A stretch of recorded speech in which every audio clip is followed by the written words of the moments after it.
এটা কি সম্ভব? একই জায়গায় আছে গিজার পিরামিড, প্রাচীন পেট্রা শহর, মোয়াই, ক্রিস্ট দ্য রিডিমার, আগ্রার Taj Mahal, the great wall of China, আরও কত কিছু।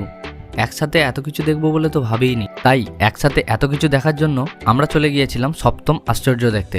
তারপর সামনেই দেখলাম গিজার পিরামিড। এটার ভেতর ঢুকে দেখতে পেলাম একটা মামির স্ট্যাচু রাখা আছে। তার পাশেই আছে অতি প্রাচীন পেট্রা শহর। এর ভেতর কি আছে এই কৌতূহল নিয়ে ঢুকে পড়লাম, আর দেখতে পেলাম বিভিন্ন রকমের স্ট্যাচু করা আছে। তারপর ওখান থেকে বেরিয়ে দেখলাম সেই রিলসে দেখা মাথা বড় বড় সিগমা স্ট্যাচুগুলো, যার নাম নাকি মোয়াই। ওটার পর ইতিহাসে ফিরে গেলাম আর দেখে নিলাম তাজমহল। এটা কপি না অরিজিনাল সেটা তো আমি বুঝতেই পারছিলাম না, এতটাই সুন্দর লাগছিল। তারপর চলে গেলাম সেই আমাদের জানা চায়নার উঁচু প্রাচীরে। এই চীনের প্রাচীর বলা হয় নাকি মহাকাশ থেকেও দেখা যায়। বাকি আমাদের টিকিট ক টাকার লাগলো, কটার সময় এই জায়গাগুলো বিস্তারিত জানতে গেলে আমাদের চ্যানেলে ফুল ডিটেল ভিডিও দেওয়া আছে, ওখানে গিয়ে চেক